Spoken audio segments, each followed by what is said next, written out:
We're going to talk a little bit this morning about weed control, adjuvants, just how to get the best efficacy out of your herbicides here. So starting off here, you can see I started a demonstration here the last time. We'll talk about that here in a minute, and then we're going to roll with the chart here first. So starting off, AMS. Who's heard of AMS? Hopefully everybody.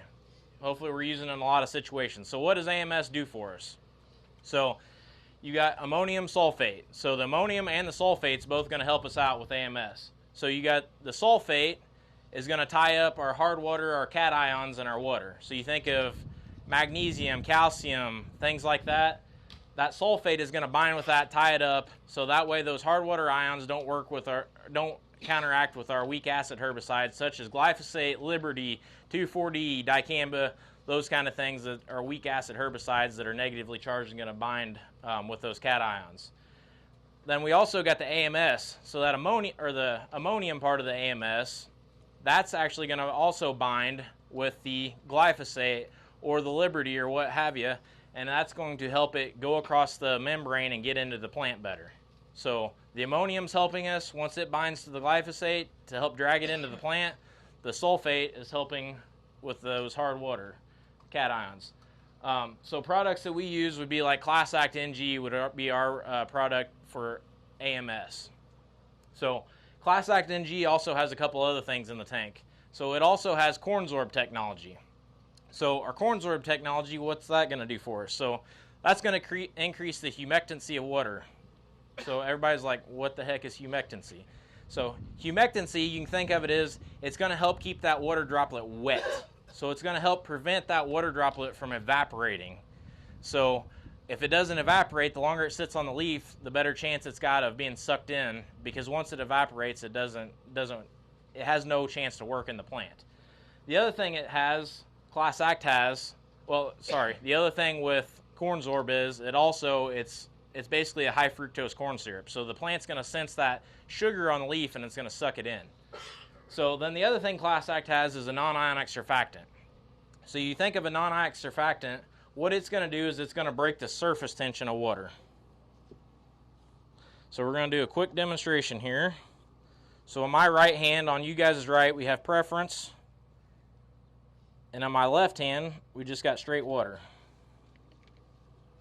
So somebody here in the front, Alan, can you tell me what the water droplet's doing versus what the preference is doing? Staying together. So the water droplet's staying together in a bead, whereas the preference, it's actually rolling down the sheet and it's spreading out.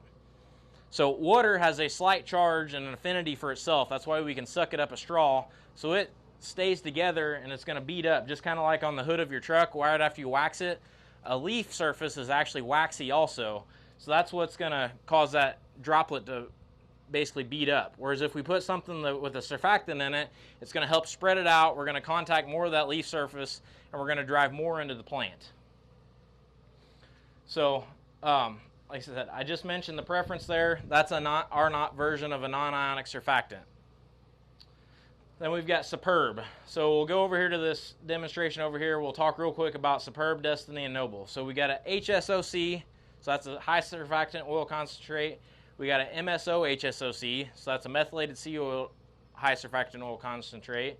And then we got just an MSO, which is a methylated seed oil. So this is a petroleum-based product. Kind of think of it as a kind of a mid-tier.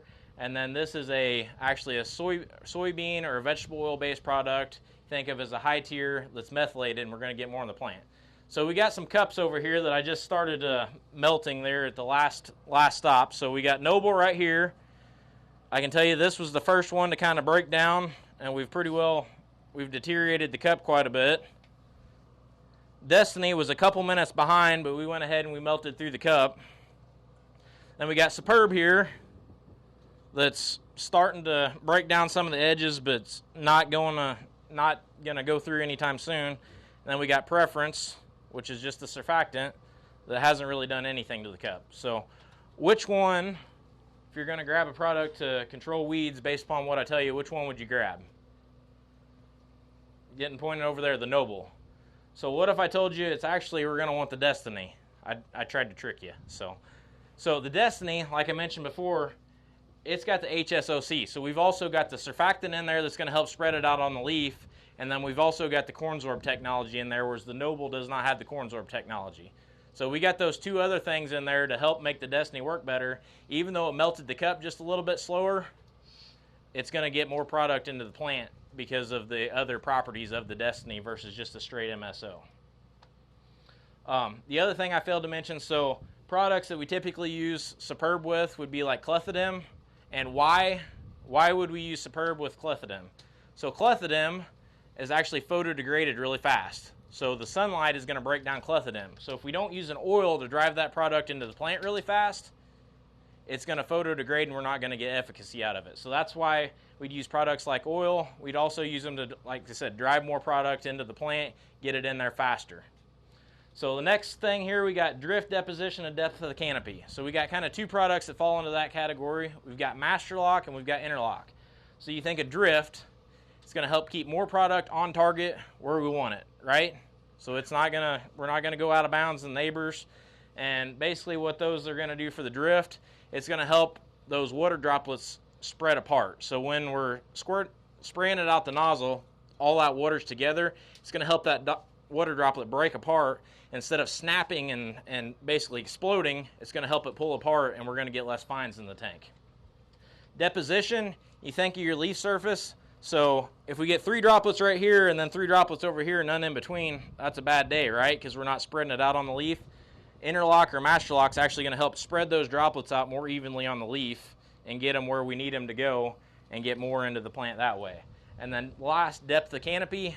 That's going to help drive more product down into the canopy, and we see more droplets get to the bottom, down towards the bottom of those corn leaves or soybean plants, especially on like a fungicide or even like a weed that's getting kind of bushy. We get more product down in the canopy for better control. So Master Lock also has a surfactant in it. So we talked about the properties of surfactant. The unique thing about Master Lock is it's MPE free, which is a nonylphenol ethoxylate.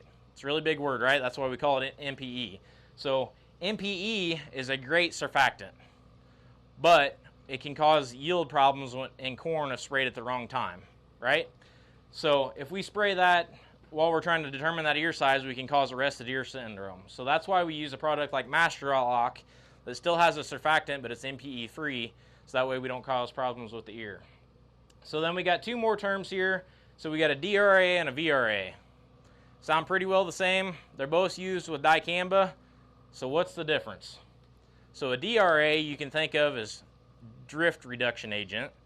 So it's going to help with drift. And what that is it's a thickening agent that's actually going to help that water droplet. It's going to make a bigger water droplet, so that way you're going to have less drift with a dicamba type product. A VRA, what that is, so it's a potassium-based product. And with that potassium-based product, what they're going to do is it's going to raise the pH. So AMS, we're going to lower the pH to make those weak acid herbicides work better, including dicamba.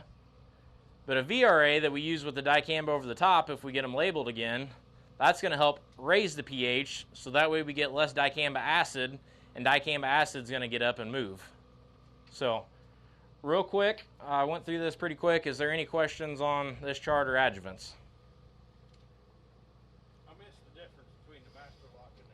So the Master Lock and the Interlock. So the Interlock is just drift, deposition, and depth of the canopy.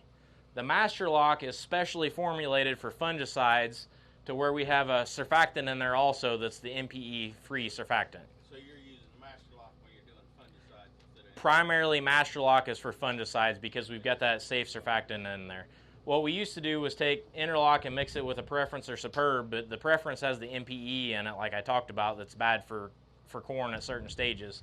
So we've switched exclusively to Master Lock when we're using fungicides. So I'll turn it over to Phil here, and we'll take some more questions maybe here at the end. So Isaac, this is not a one-size-fits-all. No, it's not. So you're going to have probably a little bit of all of these maybe sitting in your shed. So when you think about the products that Isaac just outlined here, they're really, really important when we start to take a look at the performance of the herbicides that we apply. And if you look at the bare ground behind you here, we did that back in May. All right, we sprayed these in May, so it's been 3 months ago. All right, so we wouldn't expect this to be pristine right now. But what this really the value that we get out of like a bare ground trial like this and so on and so forth is we're able to separate out some of these physical properties. Now these physical properties of herbicides are what makes them last, what makes them bind with the soil. I don't want you to pay any attention to the names over here. But when we look at making a herbicide recommendation, when we look at 1-pass versus 2-pass, it gets really, really critical for you to understand those physical properties. How tightly does that herbicide bind with the soil? Now, if you're using a premix of 2 active ingredients, you have to kind of know a little bit about those 2 ingredients. Sometimes, if you look at some of these now, we have as much as 4 active ingredients in a herbicide program, okay? Now, we didn't do that just to start dumping stuff together, all right? Those products, the goal is to bring them together with different complementary physical properties. Things like how tightly do they bind with the soil? How quickly does water move them, either off the soil particle into the soil solution where they can work, or possibly leach them through the soil profile? We don't deal with half-life a whole lot anymore, strictly because a lot of these active ingredients now, we're using very small amounts. It's not like back in the 80s when we were using 1 or 2 or 3 quarts of just one single product, right? So soil life in half-life isn't quite as much talked about. The potency, if you're using a premixed product where there's 2 or 3 active ingredients in there, one of the things you want to do is you want to understand what is the load of that active ingredient versus how would I use that product if I was using it solo. So say for instance, if we take like mesotrione, you know, you've got a very wide range there. And there's a lot of premixes that have it already in there for you. But how much are you actually getting? Do we need to adjust that for various weed control issues that we might be facing? Okay? This is why you do business with guys at Superior Ag. Okay? They understand this. They know it. When they make a recommendation and they tell you, hey, you know, in 3 weeks or 2 weeks, we really need to be coming back with that overlapping residual. They're not just throwing darts at the wall, right? They understand these physical properties and how that product is going to break down in the weather that you're getting that year. I guarantee you that if we did this bare ground trial next year and we looked at when the different products, how they performed over time, the weather would make it look different. I mean, there's not a bad product out here, even though, you know, you look at it and you see weeds, but there's not a bad product out there. It's all about how long did it last, when did the weather begin to change its performance. So what I've got here is an example of when we talk about overlapping residuals, you know, how do we put a time to it, right? Because I can tell you right now, the easiest weed to control is the one that we do not allow to emerge. Okay, write that down. The easiest weed to control is the one that we do not allow to emerge. Because once they're up, we're dealing with a lot of resistance. So this particular example is for boundary. At Winfield, at Superior Ag, you may buy that under the name Presidual, identical product, okay? So let's play make-believe here and say, okay, I put 2 pints of boundary down pre-emergent. And that gives me about 1.4 pints of dual, all right? Now, duals are group 15. How many group 15 products are out there that you can use? A whole bunch of them. So this particular example is not going to be the same for every group 15 herbicide that you might be using. But if we take about a month from now, about 30 days out, we can see that that dual, the amount that is active in the soil has dropped to just under a pint. Now, at about this point is where we're going to start to worry about weeds being able to germinate. The concentration of the S-metolachlor in the soil is dropping to a low enough level that we could see weeds starting to germinate. When we come in with an overlapping residual of, say, another pint and a quarter of a product like Dual, now we're up here at 2.1. The timing of this is important because when you look at it, this is probably going to be something we're going to do at about the point where we're going to have peak germination of those weeds. So we want that soil concentration to be at its highest level. That's where we're going to get the best weed control. All right? So when we think about the weather and when that peak germination of something like water hemp is going to happen, this is probably a pretty critical time. Soil's warm, things are happening. So when I get out here 60 days, you can see I still have 1.3 pints of dual working in that. That's going to help control those late season emergers. Now, here again, this example is based on dual. This example can be run with any Group 15 herbicide or any herbicide that you're using, whether it be metribuzin, whether it be warrant, whether, you fill in the blank. Every active ingredient that you pour into that tank has these physical properties in some form or fashion. Red is not bad here. Red is not bad. You want a balance of red, yellow, and green in your herbicide program. Make sense? Any questions on that? I say in 2, you can see here on this folder still, so you can see the water droplet, it's still beaded up, perfect circle. The preference is almost completely soaked in the folder and gone, so that's just showing the importance of adjuvants. So with that, we got about 3 minutes left, so has anybody got any questions? In the last session, we had a question about, does mixing ardor matter when you're filling your tank? Mixing ardor is probably the most critical thing to get right. Okay. We've dealt with a lot of snot, a lot of crystals, a lot of different things, and a lot of it can be traced back to mixing order and the order of how you put things in the tank, when you put it in, how much water you got in the tank, and all that. So that's all very important and very critical. Isaac spoke a little bit to the pH of what we're dealing with, both the herbicide and the water. One of the most important things you can do before you ever open the first jug of chemistry is get your water tested. If you have a really high pH, you want to deal with that. Okay, you got to deal with that on the front end. And then a lot of times, take a look at what you're putting in there. For example, something like atrazine in a corn mix. A high rate of atrazine sequesters, if you will, a lot of adjuvancy. So sometimes in a high pH, we have learned that even though we have, say for instance, Master Lock in there, a little bit of preference helps that go right. So there's a lot more to this whole process than there ever has been before, because we're killing probably the worst, we're trying to control the worst weed we've probably ever dealt with in this industry.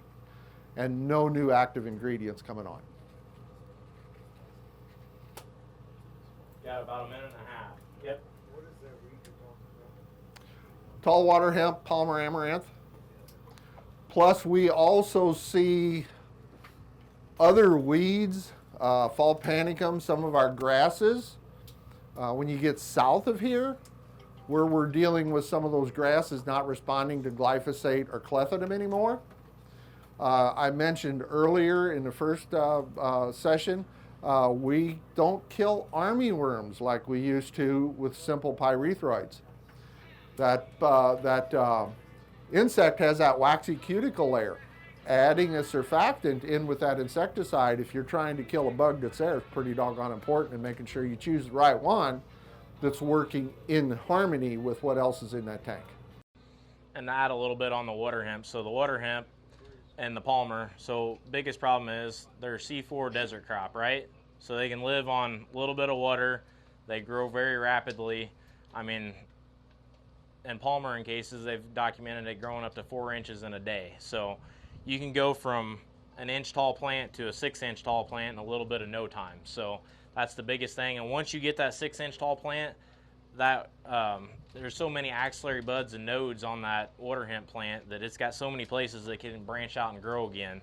So it just becomes a bear to manage, and just an overall challenge to manage because of all those axillary buds and places where it can grow again. So plus then they cross-pollinate. So we've got weeds that look like, no, they look like water. Well, there's You don't really identify them anymore. It's kind of a water hemp Palmer cross now that we're dealing with. What were we supposed to do about 30 days out? You went 60 days, but I mean, what if after you're only in possibly middle or the latter part of May, and we're out here with all our fields with this late growth. That's where you want to, so like say for instance, that's where you want to be putting on that overlapping in that 30-day period. In that 30-day period, 21 days, 30 days, somewhere in there. I'm not going to tell you it's got to be on a given day. This is your action time. Whatever you've done up to here, and of course these guys will help you, whatever you've done up to here, we have to evaluate, going back to this, how much of this chemistry, based on its physical properties of whatever I used in my first pass, how much have I still got?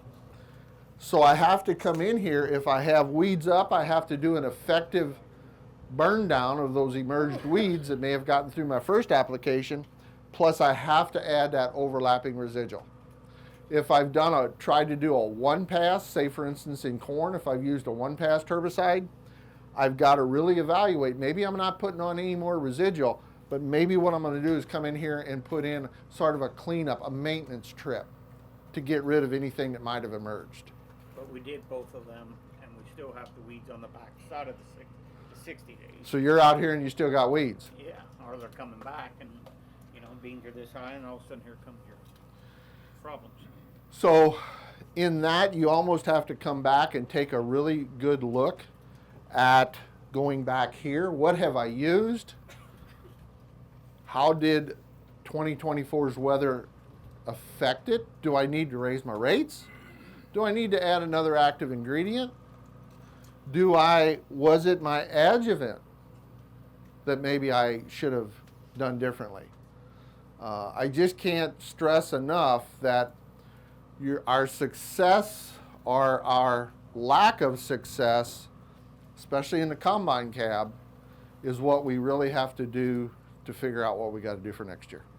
We normally aren't going to go out and try to spray some of these weeds that are escapes in soybeans because we're going to hurt the crop.